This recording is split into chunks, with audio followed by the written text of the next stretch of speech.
Samurai Kekaisaran Jepang adalah salah satu kelompok prajurit terhebat yang dikenal dalam sejarah Jepang, bahkan sejarah dunia.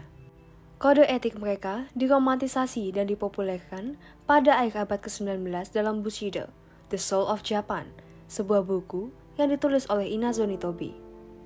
Dalam buku tersebut, Nitobe menyoroti 8 nilai utama Bushido, yang berarti jalan prajurit. Kedelapan nilai Bushido itu adalah keadilan, keberanian, belas kasihan, kesopanan, kejujuran dan ketulusan, kehormatan, kesetiaan, serta pengendalian diri.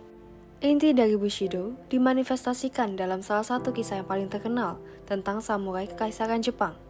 Kisah itu bertajuk The 47 Ronin. Kisah tentang peristiwa Gonroku Ako, sebuah peristiwa sejarah yang terjadi di Jepang pada awal abad ke-18. Cerita ini dimulai pada tahun 1701. Ketika Kaisar Higashiyama mengirim utusan kekaisaran dari tempat duduknya di Kyoto ke istana Shogun Tokugawa, Tusanoyoshi di Edo. Selama kunjungan utusan, dua daimyo muda, penguasa feodal Jepang, Asano Naganori dari Ako dan Kame-sama dari Sumano sedang melakukan Sanki Totai, kehadiran bergantian di istana Shogun. Maka, kedua daimyo tersebut diberi tugas untuk menjaga para utusan selama mereka tinggal di Edo. Pejabat yang ditugaskan untuk melatih Asano dan Kame dalam etiket pengadilan adalah Master Protokol, Kira Yoshinaka. Kira digambarkan sebagai pejabat yang tamak dan korup dan mengharapkan suap uang dari dua daimyo ini. Namun, Asano dan Kame menolak untuk menawarkan suap kepada Kira, dan akibatnya mereka diperlakukan dengan penghinaan oleh sang Master Protokol. Pada satu titik, Kame tidak tahan lagi dengan penghinaan Kira dan berusaha membunuhnya. Namun, aksi itu dapat dihindari ketika para pengikut Kame diam-diam menyuap Kira dengan sejumlah besar uang. Alhasil, Kame diperlakukan dengan baik oleh Kira, meski Asano tetap diperlakukan dengan kasar.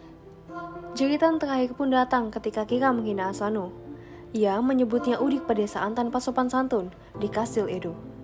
Asano menghunus wakizashi, pedang pendeknya, dan memukul kepala Kira sebelum dihentikan oleh penjaga Shogun.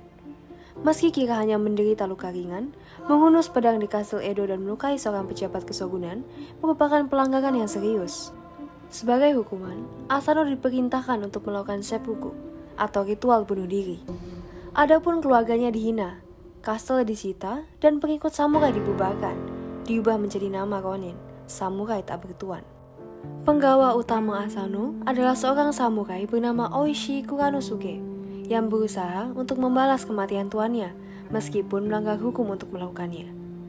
Untuk mencapai tujuan ini, Oishi diam-diam membentuk kelompok 47 Ronin setia yang bersumpah akan membunuh Kira dengan cara apapun. Para Ronin memutuskan untuk mengulur waktu karena Kira telah membentengi kediamannya dan menambah jumlah pengawalnya, takut para pengikut Asano akan membalaskan dendam. Namun, pada waktunya, Kira melonggarkan kewaspadaannya karena tidak ada pencobaan pembunuhan yang dilakukan dan dia berpikir bahwa Ronin tidak lagi berusaha membunuhnya. Akhirnya, pada tanggal 14 Desember 1702, para Ronin berkumpul di Honjo, dekat Edo, dan bersiap untuk menyerang.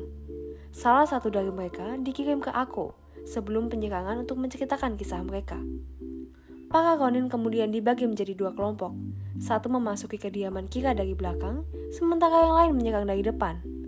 Meski banyak pengawal Kira yang tewas atau terluka, ternyata mereka berhasil melakukan pertahanan yang semangat, bahkan berhasil membunuh salah satu Ronin. Kira bagaimanapun tidak memiliki keberanian seperti itu, dan ia malah bersembunyi di kakus. Ketika sang Ronin akhirnya menemukan Kira, setelah 1 jam mencari, dia ditawari kesempatan untuk melakukan seppuku dan mati secara terhormat. Setelah membawa kepala Kira ke makam Asano di kuil Sengakuji, mereka mempersembahkannya kepada tuannya. Ronin yang masih hidup menyerahkan diri kepada pihak berwenang. Para Ronin diperintahkan untuk melakukan seppuku dan dimakamkan di dekat tuan mereka di kuil Sengakuji. Reputasi Ronin disemen dalam sejarah Jepang dan kuburan mereka segera menjadi situs ziarah. Sosok 47 Ronin itu juga diabadikan dalam budaya populer dan kisah mereka telah diadaptasi dalam beberapa abad di media seperti kabuki, drama tari Jepang, bunraku, teater boneka Jepang, buku, televisi, dan film. Yang terakhir adalah film aksi Hollywood berjudul 47 Ronin.